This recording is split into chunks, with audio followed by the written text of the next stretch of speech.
అందరికీ ప్రైజ్లాడండి. ఈరోజు ఉదయకాలము దైవజనులు విజయ్ కుమారయ్య గారు ధర్మసర గ్రామంలో పరిచర్య చేస్తున్నటువంటి సేవకులు ఈరోజు హార్ట్ అటాక్ ద్వారా ఉదయకాలం మరణించడం జరిగింది. ఈ విషయాన్ని ఎందుకు చెప్తున్నానంటే, నిన్నటి దినాన మేమందరం కలిసి ఒక పాట పాడి ఆ పాటను రికార్డ్ చేద్దామని చెప్పి స్టూడియోకి వెళ్ళాం. ఆ పాట నిన్న స్టూడియోలో ట్యూన్ ఇచ్చి చాలా బాగా వచ్చింది. రేపు వచ్చి ఆ పాట పాడతాము అని చెప్పి మేము నిన్న రాత్రంతా ఆ పాట గురించి డిస్కస్ చేశాం. ఈరోజు వెళ్ళి ఆ పాట పాడాలి అని అనుకున్నాం నైట్. కానీ ప్రేమన దేవుని బిడ్డారా, ఈరోజు ఆయన మా మధ్యలో లేరు అనే విషయాన్ని గుర్తుకొస్తే చాలా దుఃఖం అనిపిస్తా ఉంది.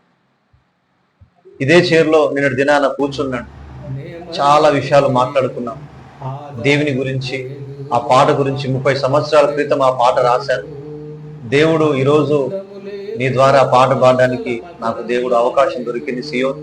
కాబట్టి ఈ పాట ఈరోజు మనం చాలా చక్కగా పాడాలి, అందరికి వినిపించాలని చెప్పి చాలా సంతోషపడ్డాను.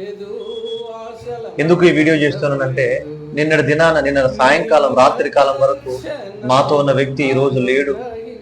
ఈరోజు మేము స్టూడియోకి వెళ్ళి ఆ పాట పాడాలి కదా, ఈరోజు లేడు అని చెప్పి ఆ గుర్తుకొస్తే చాలా దుఃఖం అనిపిస్తాము. దయచేసి తన కుటుంబం కొరకు దేవుడు ఆ కుటుంబాన్ని ఓదార్చేటట్లుగా ప్రార్థన చేయండి. ఎవరి జీవితం ఎప్పుడు ముగించబడతాదో తెలియని పరిస్థితుల్లో మనం ఉన్నాం కనుక మనమందరం కూడా మరణానికి సిద్ధపడి ఉండాలి, ఎప్పుడు మన జీవితం ముగించబడతాదో అని. ఈరోజు ఆ సేవకులు మన మధ్యలో లేరు. రేపు ఏం జరుగుతుందో మనకు తెలియదు కనుక ప్రేమన దేవుని బిడ్డలారా, మీరందరూ ప్రభునందు విశ్వాసం కలిగి దేవుని కొరకు మీరు బ్రతకండి. ఎప్పుడు మన జీవితం ముగించబడుతుందో తెలియదు కనుక మనమందరం మరణానికి సిద్ధపడి ఉండాలని